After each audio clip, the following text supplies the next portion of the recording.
Bueno, a grosso modo, el ciclo reproductor femenino se va a dividir en tres fases, ¿no? O tres etapas. La menstruación, la fase proliferativa y la fase secretora. Bien, eso va a ser a nivel del endometrio, ¿no? Aparte de ello, paralelamente va a haber un ciclo ovárico, ¿no? El cual se divide en dos etapas, ¿no? Lo que es la fase folicular y la segunda etapa después de la ovulación, que es la fase lútea. Bueno, eso lo vamos a explicar más detalladamente más adelante. Ahora hablemos un poco de la fisiología, ¿no? El desarrollo de los folículos. Es aproximadamente en la vida intrauterina, en la semana 6, aproximadamente, en el cual comienzan a desarrollarse los primeros folículos primordiales, los cuales van a seguir desarrollándose llegando a un tope a la semana 20, en el cual vamos a encontrar una gran cantidad de folículos primordiales, aproximadamente 6 millones, para que luego de esa semana 20 los folículos restantes sufran un proceso llamado atresia folicular, con lo cual va a ir disminuyendo la cantidad de folículos primordiales hasta el momento de nacimiento. Tal es este proceso que al momento de nacer la mujer nace con aproximadamente 2 millones de folículos primordiales, de los cuales cuando la mujer menstrue por primera vez, vale decir en la menarquia, solamente llegue con una cantidad de 300 a 400 mil folículos primordiales, debido a este proceso de atresia folicular que van a ir sufriendo estos folículos durante todo ese tiempo. Bien, entonces, importante de esta parte acordarnos que en la semana 6 la vida intrauterina comienzan a desarrollarse los folículos primordiales, el pico máximo en la semana 20, para que al momento de nacer la mujer nazca con una cantidad aproximadamente de 2 millones de folículos primordiales, pero al momento de la menarquia solamente van a llegar de esos 2 millones solamente 400 mil folículos primordiales, y de esos 400 mil folículos primordiales que la mujer va a tener al momento de la menarquia, solamente durante toda la vida van a llegar a ovular de 300 a 400 folículos. A ver, de la ovogénesis, ¿qué es importante saber? Preguntas repetidas sobre esta parte del ciclo menstrual femenino es, al momento del nacimiento, ¿no?, hasta la etapa de la menarquia, el folículo, ¿en qué etapa de la foliculogénesis se encuentra? Bien, entonces aquí debemos recordar que al momento de la primera menstruación, el folículo se quedó durante toda esa etapa anterior a la menarquia, se quedó en la profase de la primera división meiótica. Ahí se queda el folículo. Es después de la menarquia, después de la primera menstruación, después de este pico de la hormona luteinizante, que el folículo va a completar su primera división meiótica, pero deteniéndose en la metafase de la segunda división meiótica. ¿Y hasta cuándo se queda en la metafase de la segunda división meiótica? Hasta el momento de la fecundación. ¿Okay? Entonces es importante saber. Entonces el folículo se queda en la profase de la primera división meiótica del momento que nace hasta la menarquia.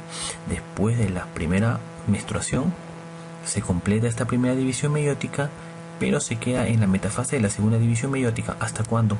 Hasta la fecundación, ¿no? Ahí completa todo el desarrollo. Entonces es importante recordar eso, porque siempre ha sido pregunta en los exámenes de salud y ENAM.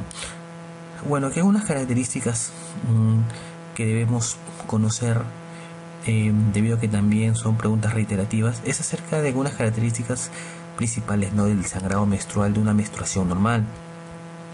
¿Cuál es la duración normal que nosotros tenemos que tener en mente?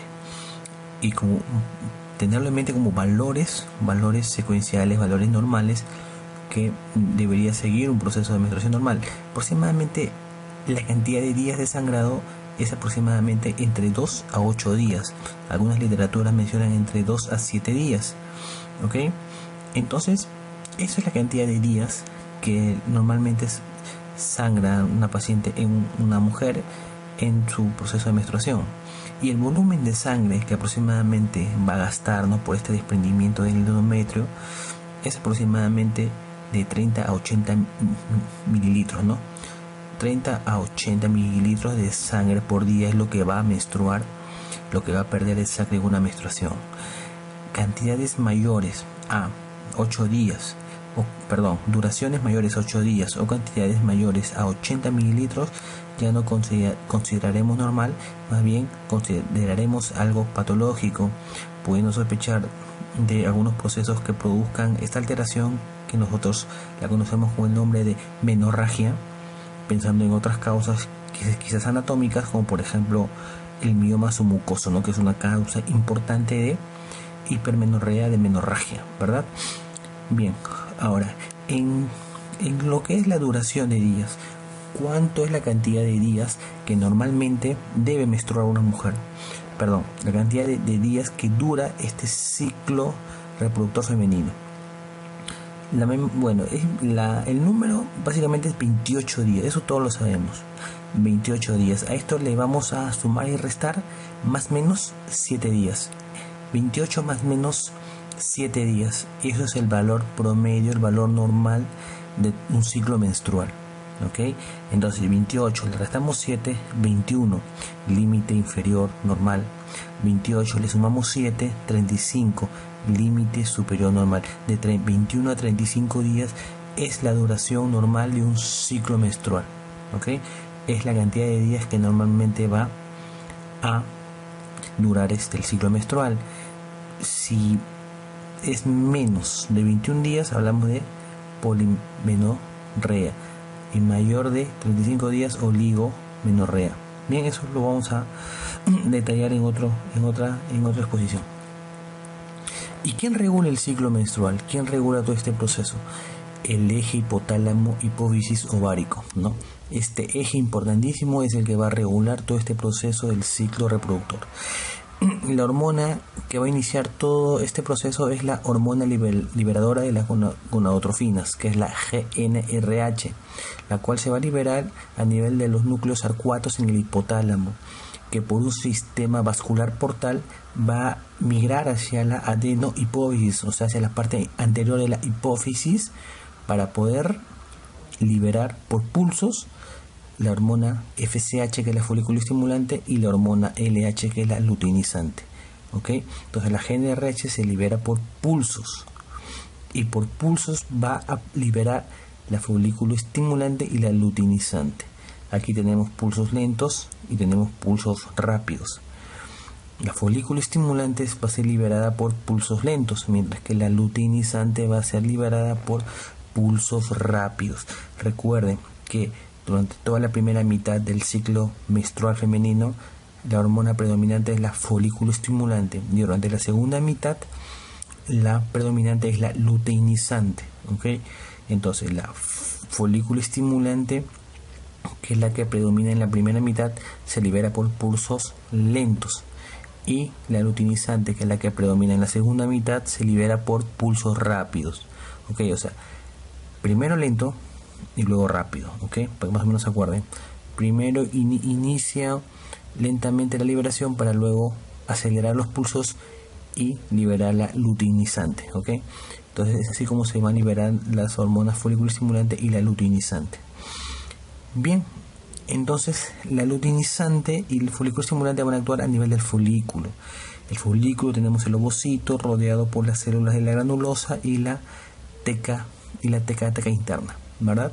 Entonces cada una de estas hormonas va a tener su lugar específico de acción y sus funciones respectivas, ¿no?, para que todo este ciclo menstrual se desarrolle de manera normal.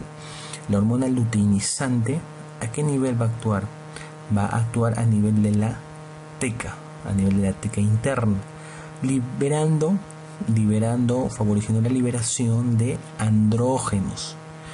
Ahora, la folículo estimulante, ¿a qué nivel va a actuar? Al nivel de las células de la granulosa, produciendo incremento de estas células, aumentando los receptores de la folículo estimulante y aumentando la acción de la aromatasa. ¿Y por qué es importante la aromatasa? Como lo mencionamos en el tema del síndrome de ovario poliquístico, la aromatasa, ¿qué es lo que va a hacer? Va a transformar estos andrógenos que han sido producidos por la luteinizante en la teca interna, van a transformarlos en estrógenos a nivel de las células de la granulosa, ¿no? Los cuales son estimulados por la folículo estimulante. Por eso que la folículo estimulante favorece la producción de estrógenos, mientras que la luteinizante favorece la producción de progesterona. Ok, luego de producir la ovulación, el cuerpo lúteo va a ser mantenido básicamente por la hormona luteinizante. Bien, aquí algunos conceptos, algunas nociones que tenemos que conocer acerca de cómo se estimula, cómo se inhibe la hormona gonadotrofina coriónica, la GnRH, la hormona liberadora. Bueno, entonces, como ya he mencionado, es liberado a nivel de los núcleos arcuatos del hipotálamo, estimulada ¿por qué? Por la norepinefrina. Esto es una pregunta de examen. La norepinefrina estimula la liberación de la GnRH, mientras que las que lo inhiben son la dopamina, endorfinas y el estrés. Recuerden que el estrés es causa muy frecuente de atraso menstrual, ¿no? Justamente por la inhibición de la GnRH, ¿ok? Entonces esto es importante conocerlo. Bien, entonces hablemos un poco de las funciones de la folículo estimulante y la luteinizante. Más adelante vamos a ver un gráfico donde se va a detallar cómo son los picos de liberación de ambas hormonas. Pero de ya les adelantamos que la folículo estimulante tiene dos picos de liberación. Uno es el pico preovulatorio y el otro es a la mitad de la fase proliferativa. Y como habíamos mencionado, la menstruación dura aproximadamente de 2 a 8 días, no un promedio de 4 días. Después del cuarto día viene lo que es la fase folicular hasta el día 14. Y luego del día 14 hasta el día 28 es lo que lo conocemos como la fase secretora. Bien, la folículo estimulante va a tener un primer pico a la mitad de la fase proliferativa. Este primer pico que se va a dar en la primera mitad de la fase proliferativa va a ayudar para reclutamiento de la cohorte folicular y a su vez la selección del folículo dominante. Entonces, ese primer pico que se da a la mitad de la primera parte de la fase proliferativa va a ser importante porque se va a seleccionar el folículo dominante.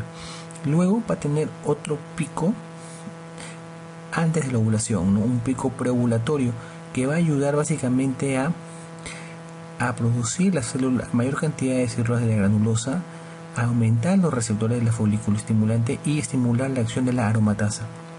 Ese va a ser la función de la folículo estimulante en su segundo pico de crecimiento preovulatorio. Entonces, a su vez también va a estimular la secreción de estrógenos, justamente por la estimulación de las células de la granulosa y la acción de la aromatasa, que van a transformar los andrógenos en estrógenos. Entonces, estos estrógenos van a hacer un feedback negativo con la folículo estimulante. ¿Y cómo es su acción con la luteinizante de estos estrógenos?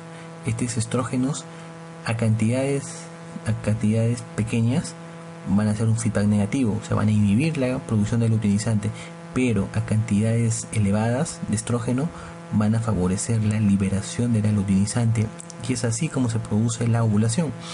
La folículo estimulante en su segundo pico de crecimiento preovulatorio va a incrementar la cantidad de estrógenos, los cuales se van elevando 36 horas antes de la ovulación. Entonces, este pico máximo de estrógenos, esta elevación de estrógenos va a producir grandes cantidades del mismo, favoreciendo la liberación de la luteinizante, produciendo el pico máximo preovulatorio, el cual se da 12 horas antes de la ovulación. ¿Ok? Pregunta de examen. La luteinizante tiene su pico máximo 12 horas antes de la ovulación. ¿Ok? Bien, la luteinizante a su vez tiene un solo pico de liberación, que es el pico preovulatorio. Acciones de la luteinizante: básicamente mantener el cuerpo lúteo, producir la progesterona. Otra de las funciones de la luteinizante, bueno, es estimulación de la producción de andrógenos por las células de la teca, como lo mencionamos, tanto la testosterona y la androstendiona.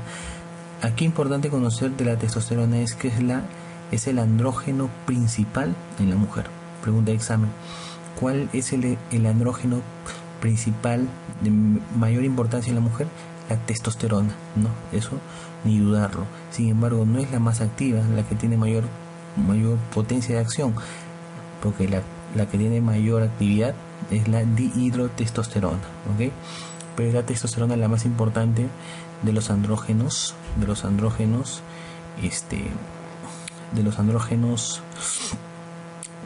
de la mujer, ¿no?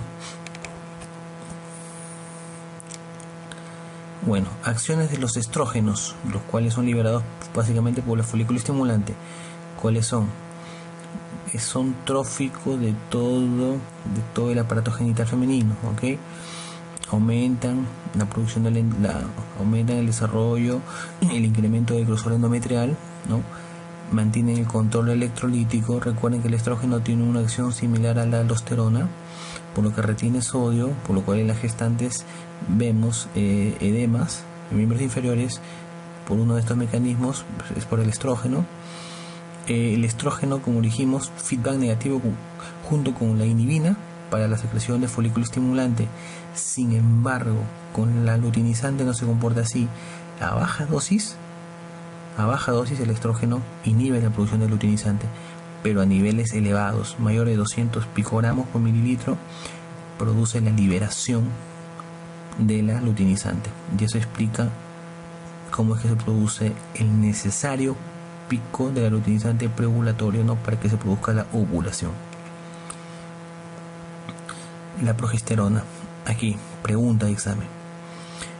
El desarrollo de los acinos, de los lobulillos mamarios, de la areola y el pezón es de la progesterona, sin dudarlo, ¿ok?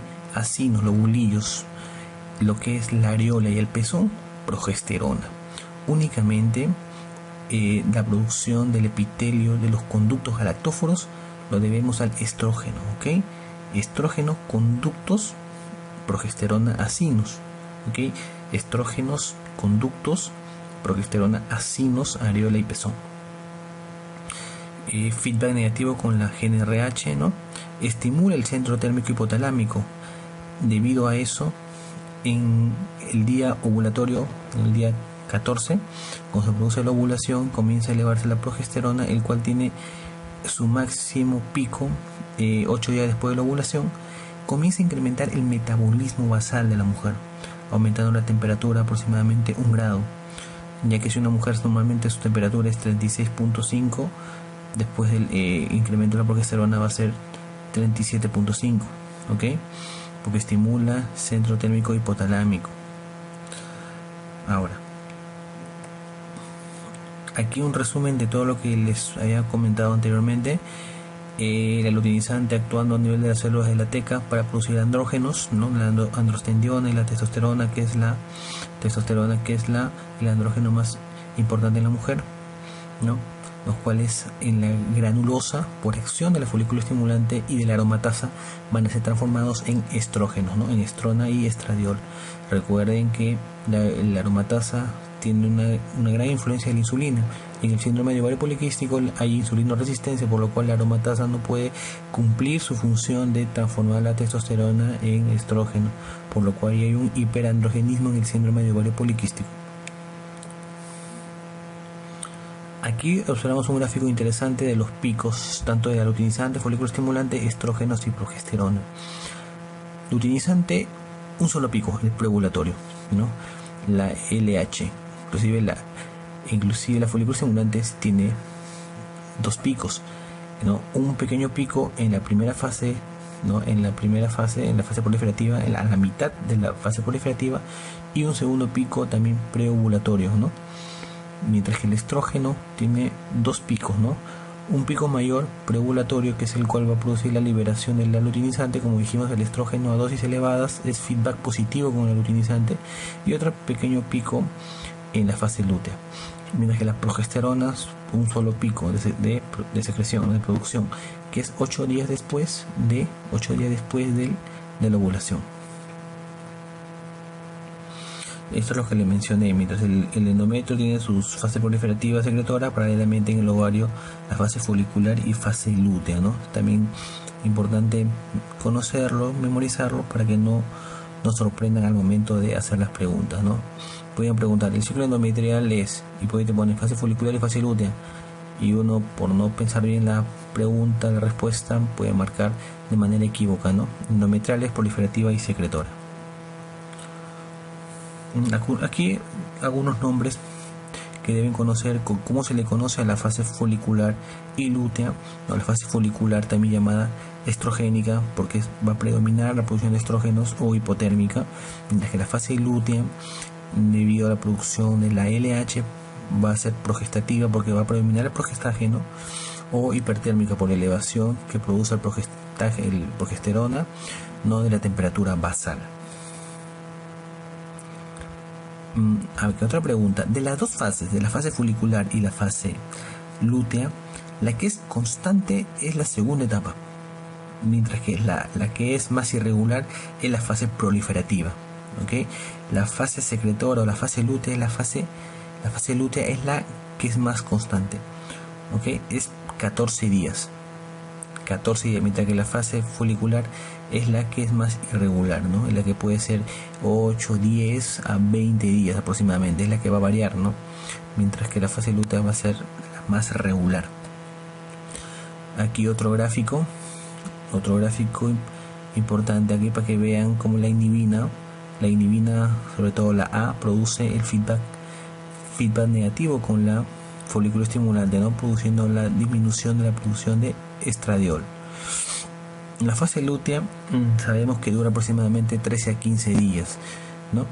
Ahora, si se produce el embarazo, se produce la fecundación, se produce la implantación del blastocito, el que va a mantener al cuerpo lúteo ya no va a ser la luteinizante, porque la luteinizante va a ir descendiendo. La que va a como se puede decir, va a reemplazar la función de la luteinizante, va a ser la hormona gonadotropina coriónica, ¿no? La cual ya va a mantener al cuerpo lúteo, ¿no? Para que produzca progesterona, para que el embarazo se lleve de manera normal. Bueno, aquí unas imágenes ecográficas, ¿no? Bueno, esto un poquito más por cultura general. Observamos en la fase menstrual los folículos en el ovario, en la fase preovulatoria el folículo dominante, y en la fase lútea, ya después de la expulsión del ovocito, observamos cómo se ve la imagen ecográfica de un cuerpo lúteo. Otra imagen, otra gráfica de los picos de estrógeno y progesterona. Los recalco porque suelen ser preguntas frecuentes en los exámenes, ¿no? En el estrógeno observamos dos picos, uno preovulatorio y otro en la fase lútea, mientras que la progesterona un solo pico, ¿no? 8 días después de la ovulación. Algo también para recalcar aquí sobre la filancia del moco cervical. ¿Quién le da la filancia al moco cervical? Es el estrógeno. El estrógeno le da esa filancia, ¿no? El incremento de ácido oxálico favorece que este moco cervical sea menos espeso, ¿no? A diferencia de la fase secretora, en el cual la progesterona disminuye la cantidad de moco cervical, espesa el moco cervical, disminuye la cantidad de ácido oxálico, disminuyendo su filancia, ¿no? Siendo más difícil para el espermatozoide llegar, ¿no? Para fecundar con el ovocito, ¿no? Algunas preguntas, que han venido de exámenes de NAM. El pico máximo de elevación de la luteinizante en el ciclo menstrual se debe a la retroalimentación positiva por... ¿Cuál sería aquí la respuesta? El pico máximo de elevación de la LH. ¿A quién se le debe la LH su pico máximo de elevación? Se lo debe a incremento del estrógeno. El estrógeno hace feedback positivo. Con la luteinizante a dosis altas, ¿no? Entonces el estrógeno, cuando llega a un nivel máximo, produce el pico máximo de elevación de la luteinizante. ¿Ok? En cambio la progesterona no es. Aquí la respuesta es la B, el estrógenos. En la menstruación normal, la hemorragia media, ¿cuánto es la hemorragia media? Por día es aproximadamente de 80 cc, ¿ok? 80 cc, mayor de 80 ya no consideramos normal, sino consideramos anormal. puede ser una menorragia, por un mioma, por un pólipo, etc. Pero una menstruación normal debe de sangrar menos de 80 cc. Ahora, ¿cuál es el intervalo en días del ciclo menstrual normal? Lo dijimos, 28 más menos 7 días. Así, de frente, 28 más menos 7 días, 21:35. Memorícenlo, 28 más menos 7 días es lo que normalmente debería durar. Ahora, ¿cuál es el andrógeno fundamental en la mujer? Lo dijimos, la testosterona es el andrógeno fundamental en la mujer. Ahora, otra pregunta, la curva de temperatura basal en una mujer de 28 años muestra 36.5 a 36.6 durante todo un ciclo de 32 días. ¿A qué debe considerarse que es un ciclo normal o anormal? Justamente después de la ovulación, si se produce la ovulación y el incremento de la progesterona, la temperatura basal debería incrementarse en un grado centígrado aproximadamente. Aquí no se produjo eso, posiblemente porque ha sido un ciclo anovulatorio en el cual no se produce la segunda fase, en el cual hay preponderancia de la progesterona e incremento del metabolismo basal. Posiblemente aquí no se produjo eso, por lo cual no se elevó tampoco la temperatura basal por una deficiencia de la producción de progesterona, probablemente por una fase anovulatoria.